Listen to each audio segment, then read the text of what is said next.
Oui, bonjour chers amis, très heureux de vous retrouver, évidemment toujours depuis Me'at Marpella. Ce Shabbat, comme nous vous l'avions rappelé la semaine dernière, nous allons commencer le troisième livre de la Torah, autrement dit le Sefer de Vaïkra, et la paracha que nous allons lire cette semaine traite des korbanot.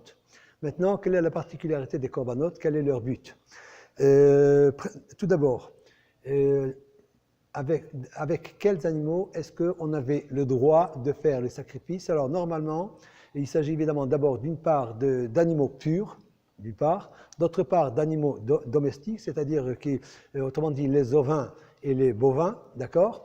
Maintenant, ce qu'il y a aussi, quelle était la particularité chez ces animaux, c'est qu'en fait, ils n'ont pas d'orgueil, puisque, comme on le voit, ils ont la tête tout le temps penchée vers le sol. C'est un signe d'humilité.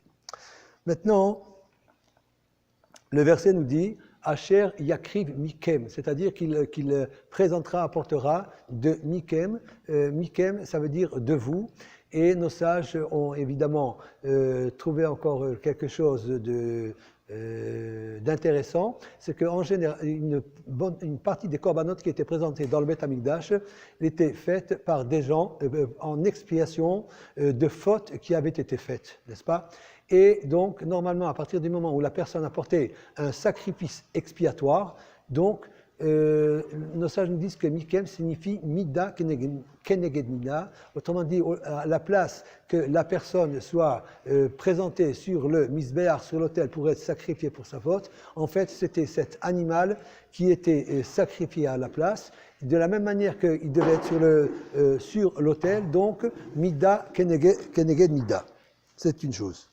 Maintenant, ce Shabbat, est quand même, ça concernait la paracha de Vaïkra.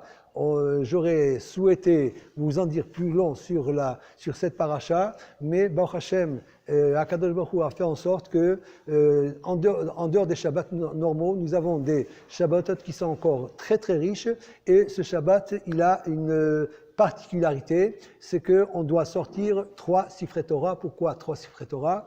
Pour une simple raison. D'abord, il y a la Parashat Shavua, donc c'est Parashat Vaïkra. N'oublions pas aussi c'est Rosh Chodesh Nissan, donc pour Rosh Chodesh Nissan, pour Rosh Chodesh, donc on sort le Sefer Torah de Rosh Chodesh, mais du fait que c'est le mois de Nissan, donc on sort aussi le 3e Sefer Torah dans lequel nous allons lire la paracha de HaChodesh Hazeh Yelachem. Maintenant, on va essayer de se concentrer sur HaChodesh Hazeh Yelachem. Tout simplement, pour mémoire, nous vous rappelons que, d'une part, quand nous entamons la lecture de la Torah, en commençant par Bereshit, vous vous rappelez très bien là-bas que Rashi, le célèbre commentateur champenois, commence d'abord son commentaire en disant que normalement, étant donné que la Torah s'adresse à Am Israël, donc il aurait fallu que la Torah commence par quoi? Ha-Chodesh Hazeh Lachem, autrement dit la paracha que nous allons, la partie de Torah que nous allons lire ce Shabbat.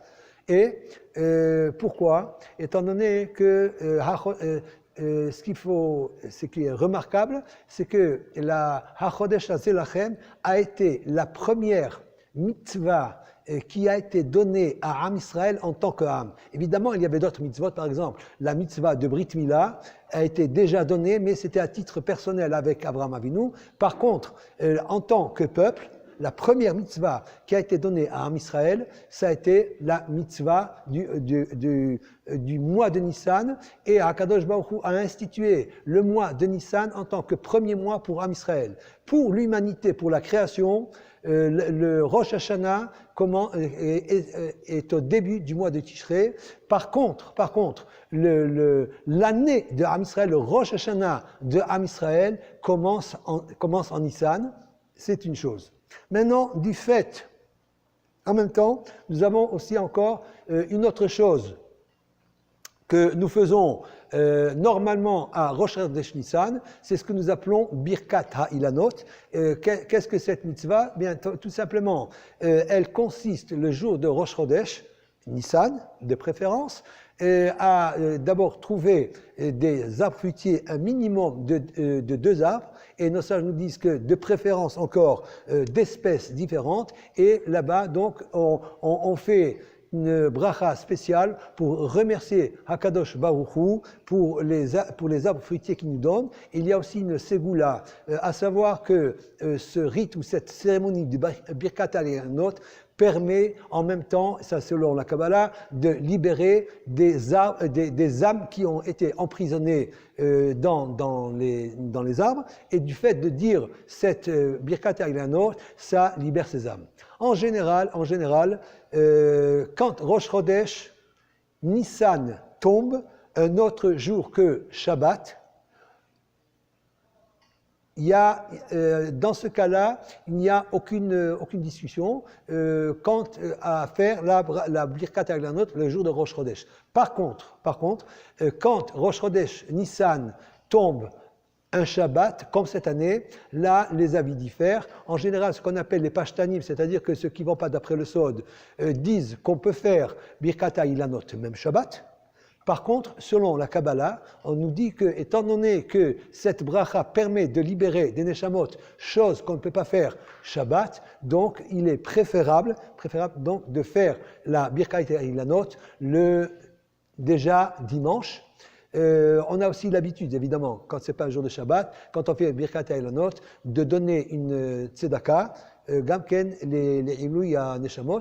Il y a aussi une autre chose aussi, concernant le Chodesh Nissan, c'est que dans plusieurs communautés sfarades, je ne connais pas tous les minhagim, mais ce que je sais, c'est que déjà en Afrique du Nord, il y a ce minhag que nos femmes, nos chères femmes, les Benot Israël, les filles de Hakadosh Baruch Hu, pour le Chodesh Nissan, elles ont l'habitude que la veilleuse qu'elles allument pour Rosh Chodesh Nissan, eh bien, elles font cela avec, d'une part, évidemment, de l'huile d'olive, mais quel est le minhag? C'est de mettre des bijoux dans le keli, c'est-à-dire dans l'ustensile qui doit recevoir la veilleuse. Et pourquoi est-ce qu'elles mettent des bijoux et un maximum d'or possible? C'est tout simplement pour rappeler les richesses avec lesquelles sont sortis Béné Israël d'Égypte.